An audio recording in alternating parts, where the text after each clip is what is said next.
Hello बच्चों, स्वागत है आपका अपने YouTube channel topper tricks academy में। तो इस वीडियो में हम लोग पढ़ेंगे क्लास 8th एनसीईआरटी बुक में जो आपका 10वां अध्याय है उसी के क्वेश्चन आंसर करेंगे और इसमें जो महत्वपूर्ण चीज़ें हैं उसको एकदम सरल भाषा में समझेंगे। तो आप लोग वीडियो को पूरा देखिए और जो लोग अभी तक चैनल को सब्सक्राइब नहीं किए हैं तो चैनल को सब्सक्राइब कर लीजिए ताकि आपके पास तक सूचनाएँ पहुंचती रहें और वीडियो को अपने दोस्तों के पास भी शेयर कीजिए, भेजिए।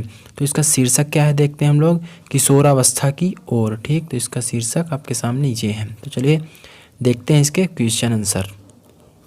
तो थोड़ा सा हम आपको जानकारी दे देते हैं, बेसिक जानकारी किशोरावस्था के बारे में। क्या होता है तो 11 वर्ष की आयु से 19 वर्ष तक की अवधि किशोरावस्था कहलाती है। आपके बुक में जो ये पार्ट दिया हुआ है आपने क्या सीखा तो आप लोग इसको ज़रूर पढ़िएगा और हम क्वेश्चन आंसर में आपको बहुत सारी चीज़ें बताते चलेंगे जिससे टोटल ये पार्ट कवर हो जाए।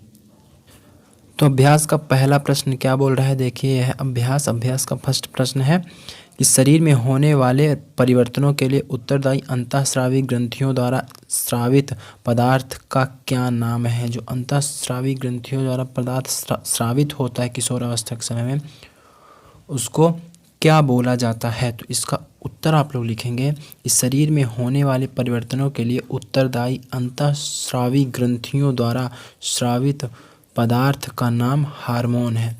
क्या बोला जाता है उसको, हार्मोन बोला जाता है, जो कई प्रकार के होते हैं।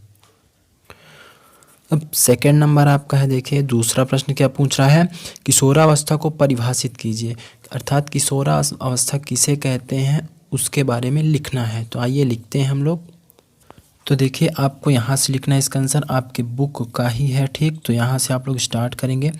जीवन काल की वह अवधि जब शरीर में ऐसे परिवर्तन होते हैं जिसके परिणाम स्वरूप जनन परिपक्वता आती है किशोरावस्था कहलाती है। ठीक, यहाँ तक। उसके बाद आप लोगों को थोड़ा सा और लिखना है, किशोरावस्था लगभग 11 वर्ष की आयु से प्रारंभ होकर 18 अथवा 19 वर्ष की आयु तक रहती है। यह अवधि क्योंकि अंग्रेजी के टीन्स किस नाम जाने, टीन एज के नाम से जानी जाती है। तो आप लोगों को केवल कहाँ तक लिखना है, देखिए यहाँ से स्टार्ट करना है, उसके बाद आपको यहाँ तक लिख देना है। ये आपकी जानकारी के लिए है कि इसको किस नाम से जाना जाता है, टीन एज के नाम से जाना जाता है, जिसका फुल अर्थ भी दिया हुआ है। क्या दिया है, 13 से 18 या 19 वर्ष की आयु को बोला जाता है टीन एज। तीसरा नंबर प्रश्न क्या पूछ रहा है, थर्ड नंबर क्वेश्चन देखिए, ऋतुस्राव क्या है वर्णन कीजिए। तो ठीक, तो इसके बारे में चलिए पढ़ते हैं। तो प्यारे बच्चों थर्ड नंबर का उत्तर कहाँ से लिखेंगे, आप लोग यहाँ से स्टार्ट करेंगे कि स्त्रियों में जन्मावस्था का प्रारंभ यौवनारंभ से हो जाता है, अर्थात 10 वर्ष से 12 वर्ष की आयु, किसी में 10 वर्ष, किसी में 11 वर्ष, किसी में 12 वर्ष की आयु में जरूर हो जाता है जन्मावस्था। ठीक, हो जाता है तथा सामान्यतः 45 से 50 वर्ष की आयु तक चलता रहता है। यौवनावस्था ये क्या है, यौवनारंभ पर अंडाणु परिपक्व होने लगते हैं। अंडाशयों में एक अंडाणु परिपक्व होता है तथा लगभग 28 से 30 दिनों के अंतराल पर किसी एक अंडाशय द्वारा, आगे देखते हैं, अंडाशय के द्वारा निर्मोचित होता है। इस अवधि में गर्भाशय की दीवार मोटी हो जाती है जिससे वह अंडाणु के निषेचन के पश्चात युग्मनज को ग्रहण कर सके, जिसके फलस्वरूप गर्भधारण होता है। यदि अंडाणु का निषेचन नहीं हो पाता तब उस स्थिति में अंडाणु तथा गर्भाशय, आगे देखिए कहाँ था, अंडाणु तथा गर्भाशय का मोटा स्तर उसकी रुधिर वाहिकाओं सहित निस्तारित हो जाता है। इससे स्त्रियों में रक्तस्राव होता है जिसे ऋतुस्राव अथवा रजोधर्म कहते हैं। ठीक, तो यहाँ तक आपको, वहाँ से लेके यहाँ तक आपको लिखना है। तो आप लोग वीडियो को रोकिए ध्यान से और उसको लिख लीजिए। कहाँ से कहाँ तक था आपका यहाँ से स्टार्ट था, उसके बाद वीडियो को रोक के ही आप लोग लिख लीजिए और उसके बाद आगे की लाइनों को लिखते चलिए इसी तरह से, और यहाँ तक लिखना है। यहाँ तक, रजोधर्म तक। ठीक है, तो अब आगे बढ़ते हैं अगले प्रश्न की ओर। 4th नंबर प्रश्न क्या बोल रहा है कि यौवनारंभ के समय होने वाले शारीरिक परिवर्तनों की सूची बनाइए। तो इसका उत्तर लिखिए आप लोग कि क्या क्या परिवर्तन होते हैं जब यौवनारंभ, अर्थात जब बच्चे 10 से 12 साल के हो जाते हैं तो क्या परिवर्तन शरीर में होते हैं, होना प्रारंभ हो जाते हैं परिवर्तन। ठीक, 10 से 12 साल के जब हो जाते हैं तो फर्स्ट नंबर होगा लंबाई में वृद्धि हो जाती है, शारीरिक आकृति में परिवर्तन हो जाती है, स्वर में परिवर्तन हो जाती है, अर्थात आवाज़ किसी किसी की बदलने लगती है, दूसरी तरह की होने लगती है और किसी किसी की नहीं बदलती है। स्वेद एवं तैल ग्रंथियों की क्रियाशीलता में वृद्धि हो जाती है, जनन अंगों का विकास हो जाता है। और अगला नंबर है मानसिक, बौद्धिक एवं संवेदनात्मक परिपक्वता हो जाती है। तो इतने परिवर्तन यौवनारंभ के चलते होने लगते हैं शरीर में। तो इसका आप लोग अपने नोट्स में आसानी से लिख लीजिए। अगला 5वां नंबर प्रश्न क्या पूछ रहा है कि 2 कॉलम वाली एक सारणी बनाए जिसमें अंतःस्रावी ग्रंथियों के नाम तथा उनके द्वारा स्रावित हार्मोन के नाम बताइए। ये वेरी मोस्ट है, ये आपको बहुत काम में आने वाला है। इससे बहुत सारे क्वेश्चन बनते हैं आपके, जो 9th है, 8th है, 10th है, उसमें भी बनते हैं। तो अगर जो आप भविष्य में कंपटीशन एग्ज़ाम की तैयारी करेंगे, परीक्षा देंगे, तो उसमें भी बहुत काम आने वाले हैं ये सभी जो भी आपके सिलेबस में हैं। ठीक, तो चलिए कॉलम बनाते हैं हम लोग और देखते हैं इसका उत्तर क्या है। तो एक तरफ लिखेंगे अंतःस्रावी ग्रंथियों के नाम, दूसरी तरफ उनके द्वारा स्रावित हार्मोन्स क्या कौन कौन से हैं। फर्स्ट नंबर है पीयूष ग्रंथि। तो फर्स्ट नंबर है आपका, पहला नंबर है पीयूष ग्रंथि अथवा पिट्यूटरी ग्लैंड। ठीक, तो इसमें इससे जो स्रावित होती हैं अंतःस्रावी हार्मोन जो होते हैं स्रावित, उसका नाम है अनेक हार्मोन स्रावित करती है, जिसमें वृद्धि हार्मोन तथा लैंगिक उद्दीपन हार्मोन होते हैं। दूसरा नंबर लिखेंगे थायराइड। थायराइड अंतःस्रावी जो ग्रंथि होती है वो थायरॉक्सिन हार्मोन स्रावित करती है। एड्रिनल। तीसरा नंबर है एड्रिनल। एड्रिनल से कौन सा हार्मोन स्रावित होता है? एड्रिनोलिन हार्मोन स्रावित होता है। चौथा नंबर है वृषण। वृषण से टेस्टोस्टेरोन और टेस्टोस्टेरोन हार्मोन जो कि पौरुष हार्मोन कहलाता है। 5th नंबर है अंडाशय। अंडाशय से कौन सा हार्मोन स्रावित होता है? एस्ट्रोजन हार्मोन, जिसको स्त्री हार्मोन कहते हैं। 6वां नंबर है आपका, कौन सी अंतःस्रावी ग्रंथि है? अंतःस्रावी ग्रंथि की तरफ लिखेंगे पैनक्रियाज। पैनक्रियाज से इंसुलिन नामक हार्मोन स्रावित होता है। इनके सभी के कार्य अलग अलग होते हैं जो आप आगे चल के पढ़ेंगे। तो ये हुआ आपके 5th नंबर क्वेश्चन का आंसर। इसको भी आप लोग अच्छे से लिख लीजिए और ध्यान से पढ़िए। अगला प्रश्न 6वां नंबर देखते हैं कि लिंग हार्मोन क्या है, उनका नामकरण इस प्रकार क्यों किया गया है, उनके प्रकार अर्थात कार्य कौन कौन से हैं लिखना है। तो इसका आंसर लिखेंगे आप लोग। उत्तर होगा हमारे शरीर में अंतःस्रावी ग्रंथियां वृषण, अंडाशय, लैंगिक हार्मोन स्रावित करते हैं। ये हार्मोन गौण लैंगिक लक्षणों के लिए उत्तरदायी हैं जो लड़कों और लड़कियों के से पहचानने में सहायता करते हैं, इसलिए इन्हें लिंग हार्मोन कहते हैं। ये पीयूष ग्रंथि द्वारा स्रावित हार्मोन के नियंत्रण में रहते हैं, अर्थात इनका नियंत्रण पीयूष ग्रंथि द्वारा किया जाता है। और इनके कार्य देख लेते हैं, प्रकार कौन कौन से हैं। फर्स्ट नंबर है पहला, यौनारंभ के साथ ही वृषण पौरुष हार्मोन टेस्टोस्टेरोन स्रावित करना प्रारंभ कर देता है। यह लड़कों में परिवर्तन का कारण है, जैसे चेहरे पर बाल आना इत्यादि। मूछें और दाढ़ी जो आती हैं इसी के कारण आती हैं, टेस्टोस्टेरोन के कारण।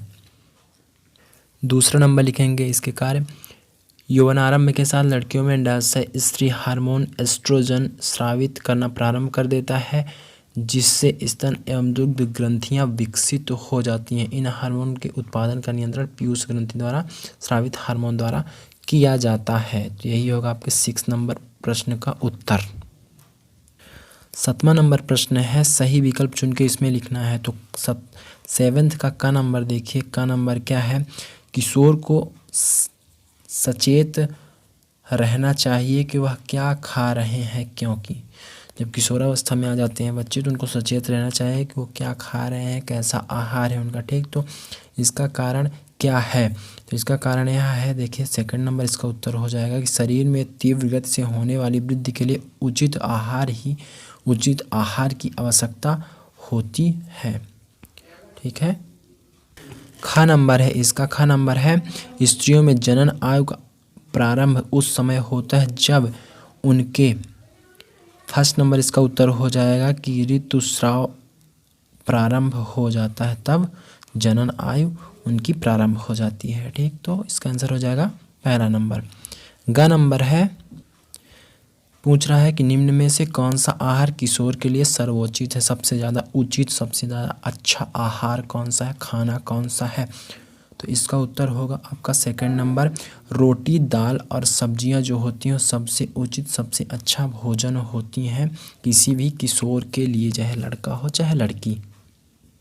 8th नंबर 8वां प्रश्न क्या बोल रहा है कि निम्न पर टिप्पणी लिखिए, जो नीचे दिए गए हैं उनके बारे में आपको लिखना है। तो फर्स्ट नंबर क्या है, एडम्स एप्पल। तो एडम्स एप्पल क्या होता है इसके बारे में चलिए हम लोग समझते हैं। तो देखिए आपको कहाँ से लिखना है, यहाँ से। ठीक, यौवनारंभ के में स्वर यंत्र अथवा लैरिंग्स जो होते हैं में वृद्धि का प्रारंभ होता है। लड़कों का स्वरयंत्र विकसित होकर अपेक्षाकृत बड़ा हो जाता है। लड़कों में बढ़ता हुआ स्वरयंत्र गले के सामने की ओर सुस्पष्ट उभरे भाग के रूप में दिखाई देता है। चलिए हम आपको चित्र के माध्यम से दिखाते हैं, तो आपको इसका आंसर यहीं से लिखना है। ठीक, तो आप लोग लिख लीजिए, आगे दिखाते हैं आपको। तो जो लैरिंग्स होता है, स्वरयंत्र होता है, जिसे क्या बोलते हैं, जिसे एडम्स एप्पल कंठमणि कहते हैं। ठीक है, यहीं तक आपको लिखना है, कंठमणि कहते हैं। तो आप इसका थोड़ा सा देख लीजिए इमेज क्या होता है कि बुक में दिया हुआ है। तो किसी में आपने देखा होगा कि इस तरह से गले में थोड़ा सा उभरा हुआ भाग दिखाई देता है, उसी को बोलते हैं एडम्स एप्पल। ठीक, उम्मीद है आपको अच्छे से समझ में आ गया होगा। ये देखिए यहाँ पास भी दिखाया गया है। ये 8वां का दूसरा क्या पूछ रहा है कि गौण लैंगिक लक्षण क्या होते हैं। तो गौण लैंगिक लक्षण के बारे में भी हम आपको 6 नंबर क्वेश्चन में उसके बारे में बात कर चुके हैं। थोड़ा सा और बता देते हैं कि हमारे शरीर में अंतःस्रावी ग्रंथियां वृषक अंडाशय लैंगिक हार्मोन स्रावित करते हैं। ये हार्मोन गौण लैंगिक लक्षणों के लिए उत्तरदायी हैं, जो लड़कों को लड़कियों से पहचानने में सहायक होते हैं। जैसे उनमें क्या हो जाता है, लड़कों में मूछें दाढ़ी आने लगती हैं, और लड़कियों में क्या होता है कि दुग्ध ग्रंथियां विकसित होने लगती हैं तथा स्तन होने लगते हैं। तो इनका कारण यही होता है। इन्हीं के कारण कौन कौन से होते हैं, जो टेस्टोस्टेरोन होता है तथा लड़कियों में क्या होता है, एस्ट्रोजन नामक होता है। तो यही लक्षण क्या बोलते हैं, गौण लैंगिक लक्षण बोलते हैं। 8वां का तीसरा है, इसमें टिप्पणी लिखना है कि गर्भस्थ शिशु में लिंग निर्धारण, इसके बारे में आपको बताना है। तो इसके बारे में चलिए थोड़ा सा देख लेते हैं कि लिंग निर्धारण कैसे होता है। तो देखिए आपके बुक में दिया हुआ है लड़का अथवा लड़की। लिंग निर्धारण का मतलब क्या हुआ, लड़का होगा या लड़की, तो वही होता है लिंग निर्धारण। ठीक, तो चलिए आगे बढ़ते हैं कि होता कैसे है। आपको इसका उत्तर यहाँ से लिखना है। कहाँ से, यहाँ से, जहाँ से हम टिक कर रहे हैं। ठीक, सभी मनुष्यों की कोशिकाओं के केंद्र में 23 जोड़े गुणसूत्र पाए जाते हैं, डीएनए आरएनए। ठीक, डीएनए के नाम से जाना जाता है। इनमें से 2 गुणसूत्र लिंग सूत्र हैं, जिन्हें एक्स तथा वाई कहते हैं। अगर जो आपसे क्वेश्चन पूछा जाए कि लिंग सूत्र कौन कौन से होते हैं, तो कौन कौन से होते हैं, एक्स होता है और वाई होता है, ये आपका उत्तर होना चाहिए। कोई भी आपसे पूछ सकता है। स्त्री में 2 एक्स होते हैं। ठीक, और इस तरह से, जबकि पुरुष में क्या होता है, 1 एक्स होता है, 1 वाई होता है, एक्स वाई होता है पुरुष में। ठीक, ये मेल हुआ और ये फीमेल। युग्मक अंडाणु एवं शुक्राणु में गुणसूत्रों का एक जोड़ा होता है। अनिषेचित अंडाणु में, यहाँ से देखिए, अंडाणु में सदा एक एक्स गुणसूत्र होता है। आगे बढ़ते हैं। वीडियो को रोक के आप लोग इसको लिख सकते हैं, फिर वीडियो चला के आगे देखिए। परंतु क्या होता है, परंतु शुक्राणु दो प्रकार के होते हैं। क्या लिखना है, परंतु शुक्राणु दो प्रकार के होते हैं, जिनमें से एक प्रकार में X गुणसूत्र और दूसरे प्रकार में Y गुणसूत्र होता है। तो आपको इमेज भी दिखा देते हैं थोड़ा सा। फिर उसके बाद आपको यहाँ से लिखना है, यहाँ से, यहाँ के बाद यहाँ से, ये नहीं लिखना है, ठीक, चित्र वाला। जब X गुणसूत्र वाला शुक्राणु अंडाणु में निषेचित करता है तो युग्मनज में 2X गुणसूत्र होंगे तथा वह मादा शिशु में विकसित होता है। जब 2X, देखिए 2X जब मिलते हैं, एक X, दोनों X जब हो जाते हैं तो क्या होता है, मादा शिशु विकसित होता है। और आगे देखते हैं, यदि अंडाणु को निषेचित करने वाला शुक्राणु में Y गुणसूत्र है तो युग्मनज पर शिशु में क्या विकसित होगा, नर शिशु विकसित होगा। अर्थात जब XY होते हैं तो वो नर हो जाता है, नहीं तो XX होते हैं तो वो मादा लड़की हो जाता है, XY होते हैं तो लड़का हो जाता है। अब चित्र के माध्यम से आप लोग देख लीजिए कि ये हुआ X, ये हुआ X, जो किस में होता है, फीमेल में होता है XX, और XY जो होता है वो मेल में होता है। तो जब X में, फीमेल के X में मेल का X मिल जाएगा तो दोनों X हो जाएंगे, और दोनों X का मतलब लड़की। और जब X से, फीमेल के X से Y का, मेल का Y मिल जाएगा गुणसूत्र तो क्या हो जाएगा, XY हो जाएगा। और XY का अर्थ क्या होता है, ये देखिए, इसका अर्थ लड़का होता है। तो उम्मीद है आपको अच्छे से समझ में आ गया होगा। अब आप लोग समझ लीजिए कि जो लिंग निर्धारण होता है उसका जिम्मेदार कौन होता है, उसका जिम्मेदार पिता होता है बच्चे का। तो प्यारे बच्चों, उम्मीद है आपको ये वीडियो अच्छा लगा होगा, तो कमेंट के माध्यम से ज़रूर बताइए। और जो लोग अभी तक चैनल को सब्सक्राइब नहीं किए हैं तो सब्सक्राइब कर लीजिए। आपको हिंदी माध्यम के सभी वीडियोज़ तथा व्याकरण, हिंदी व्याकरण, इंग्लिश व्याकरण की बेस्ट ट्रिक्स बताई जाती है, और टोटल ये फ्री में होता है, इसका कोई भी पैसा नहीं लगता है।